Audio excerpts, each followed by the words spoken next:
The new Tycoons, inside the trillion-dollar private equity industry that owns everything, by Jason Kelly.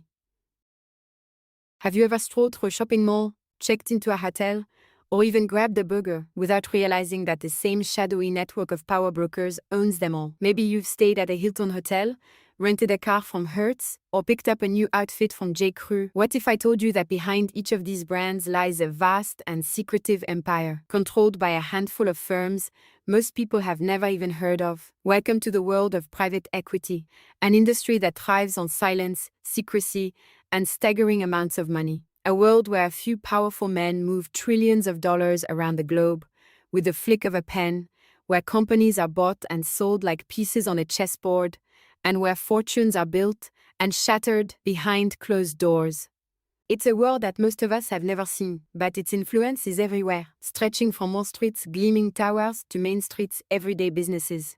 In his book, The New Tycoons, Inside the Trillion-Dollar Private Equity Industry That Owns Everything, author Jason Kelly takes us deep inside this hidden empire. It's a world populated by modern-day tycoons, figures like Stephen Schwarzman of Blackstone, David Rubenstein of Carlyle, and Henry Kravis of KKR, who control more wealth than most countries, and who have the power to make or break entire industries. These men move in shadows, pulling strings that influence the fate of entire industries with a phone call. In 2007, just before the financial crisis hit, Schwarzman took Blackstone public, raising $4 billion, the biggest IPO for a private equity firm in history at the time. When the crisis struck, he didn't just survive, he thrived. While banks were teetering on the edge, Blackstone was snapping up distressed assets at rock-bottom prices, turning the chaos into profit. For Schwarzman, the crash wasn't a disaster, it was an opportunity. And then there's David Rubenstein of Carlyle, a man who's been described as Washington's favorite billionaire. Rubenstein started his career as a domestic policy advisor in the Carter White House, but he soon realized that the real power wasn't in politics, it was in money. So, he co-founded Carlyle and transformed it into one of the most powerful private equity firms in the world, managing nearly $300 billion in assets. And then, there's Henry Kravis of KKR, a man who helped invent the leveraged buyout. Kravis is best known for the $25 billion buyout of RJR Nabisco in 1988.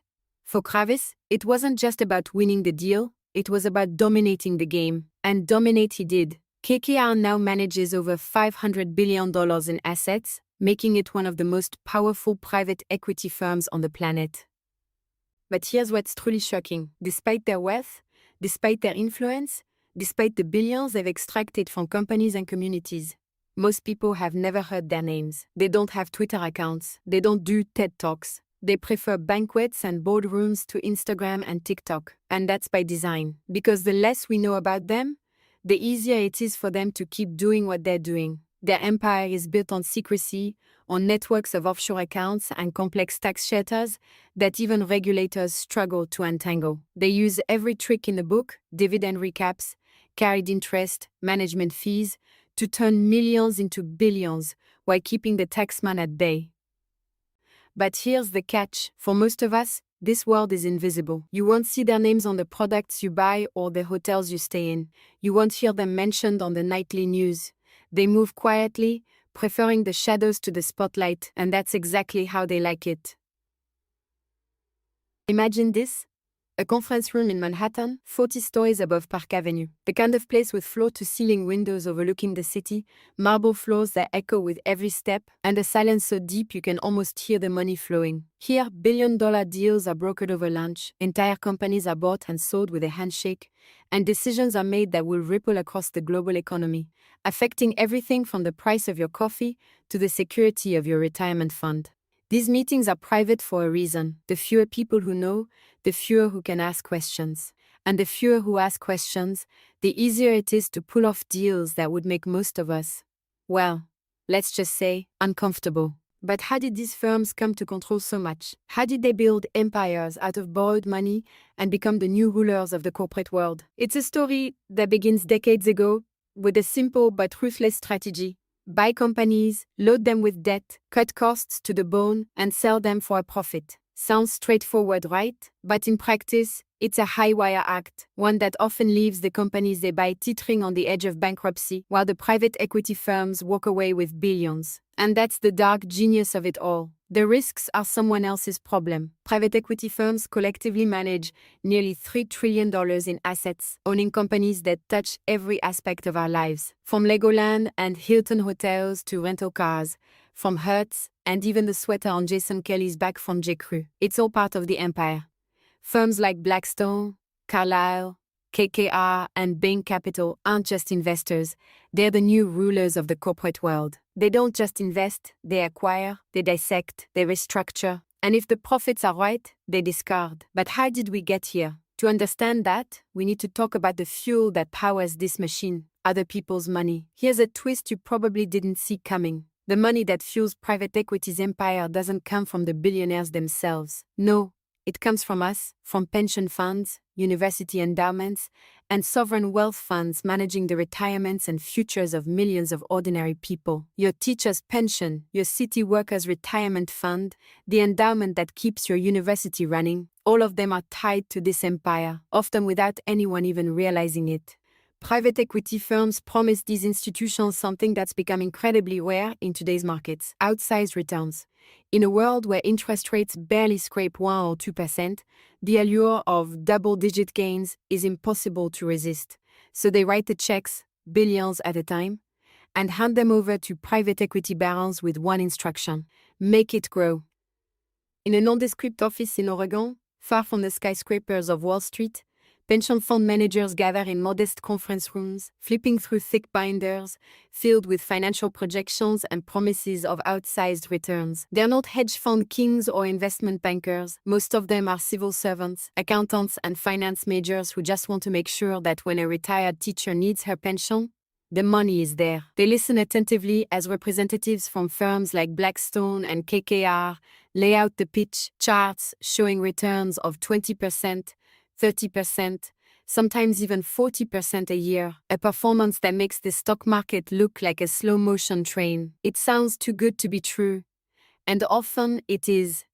But in return for those sky-high returns, these pension managers sign contracts that allow private equity firms to charge hefty fees that often amount to billions. And while the returns may be uncertain, those fees are guaranteed. They're taken out every year, no matter what. Meanwhile, the actual investors, teachers, firefighters, city workers, are left in the dark, unaware that their retirement money is helping buy out companies like Toys R Us, or even the very hospitals they might retire to one day. To them, the pension is just a line on a pay stub.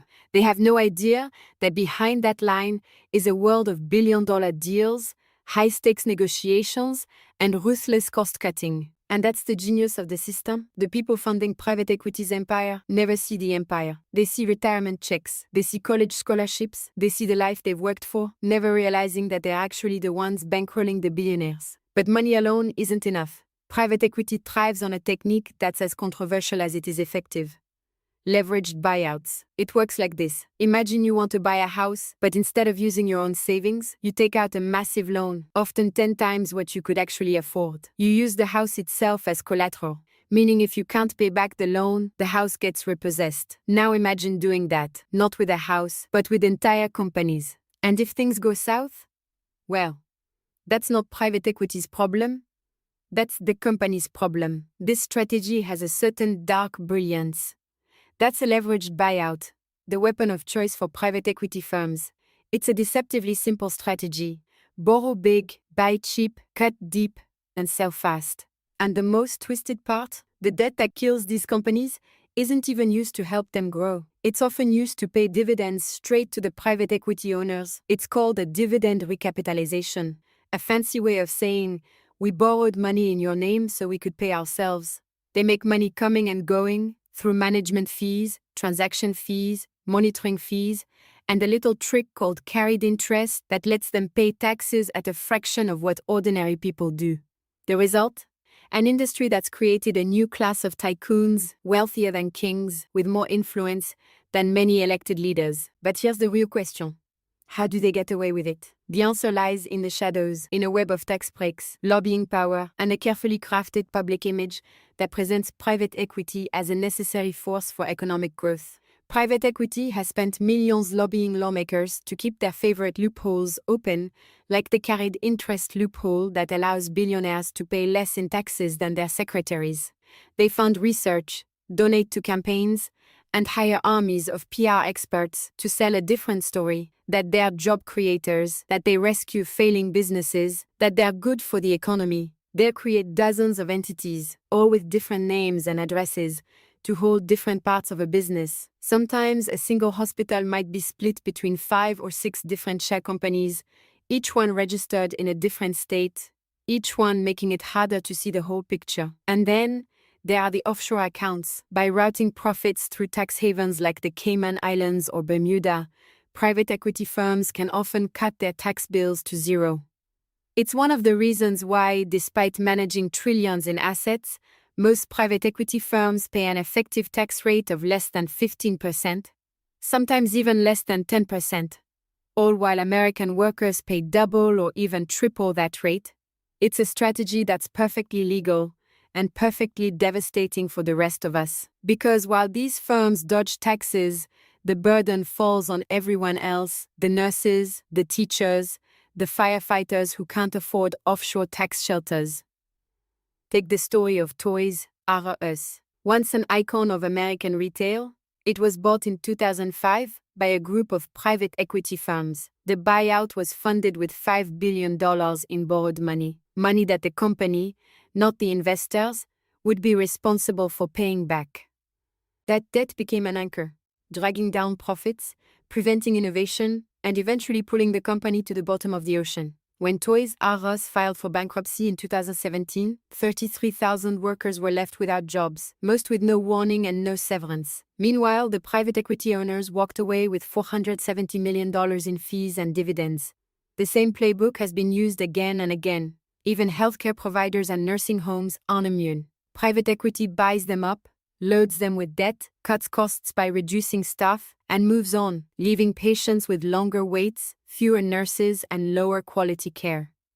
Take a closer look at your local hospital. Chances are it's owned by a private equity firm, part of a strategy to profit from one of America's most lucrative industries, healthcare.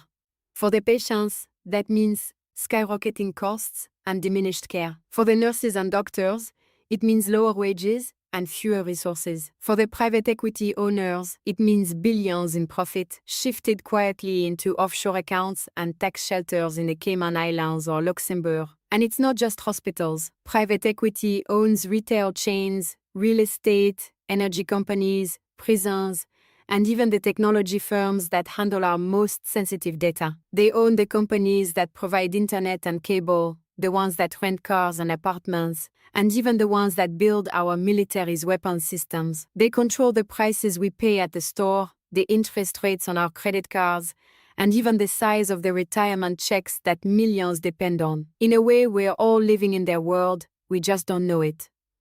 From Washington to Wall Street, people are starting to ask, how is this legal? How can an industry that owns everything from hospitals to housing pay less in taxes than a nurse or a teacher? How can they fire thousands, load companies with billions in debt, and walk away richer than ever? Politicians and regulators, once content to look the other way, are beginning to ask hard questions about the fees, the debt, and the dark side of financial engineering. They're starting to see what Jason Kelly warned about, that behind the lofty returns and the fancy PowerPoints is a system that leaves a trail of bankrupt companies, laid-off workers, and gutted communities. In congressional hearings, private equity executives are being forced to defend their fees, their tax breaks, and their ruthless tactics. Even when they are forced to testify before Congress, the answers are vague, the details blurred, and the true scale of their empire remains hidden. There are calls for more transparency, higher taxes, and restrictions on the debt these firms can pile onto the companies they buy. For the first time, the empire of private equity is facing a real threat. But make no mistake, the private equity barons won't go down without a fight. So, how big is this empire? According to Jason Kelly, private equity-owned companies account for nearly 8% of the US GDP. That's right, almost a tenth of the entire American economy is controlled by a handful of firms that most people have never even heard of. From the mall where you buy your clothes to the hospital where you take your kids, The influence of private equity is everywhere, hiding in plain sight. But here's the twist. Most of us have no idea who these owners are. They operate behind layers of anonymity, using complex webs of shell companies and offshore accounts to move money, dodge taxes, and keep their empire in the shadows. It's a financial maze so complex that even regulators struggle to trace the threads. And that's the point. But here's the real nightmare scenario for private equity. What if the music stops? The whole system is built on a simple promise that debt is cheap, money is easy, and profits are endless. But what if that changes? What if interest rates rise, investors pull out, or a new financial crisis exposes the house of cards that private equity has built? The truth is, many firms are leveraged to the hilt, carrying so much debt that even a small rise in interest rates could trigger a cascade of defaults. And then there's the public backlash. For years, private equity has managed to stay out of the spotlight, operating behind closed doors and private contracts that keep the real numbers hidden. But that secrecy is starting to crack. The question is, what happens now? Will private equity continue to operate in the shadows, protected by lobbyists, loopholes, and legalese, or will a new era of transparency and accountability finally bring them into the light? So, the next time you walk through a mall, check into a hospital, or swipe your credit card, take a second to wonder, who really owns this? Because chances are, it's not who you think. And if you want more deep dives into financial mastery, don't just watch, engage. Hit that like button, hit that subscribe button. Stay with us as we continue to uncover the strategies, secrets, and stories that make market wizards legends. Until next time.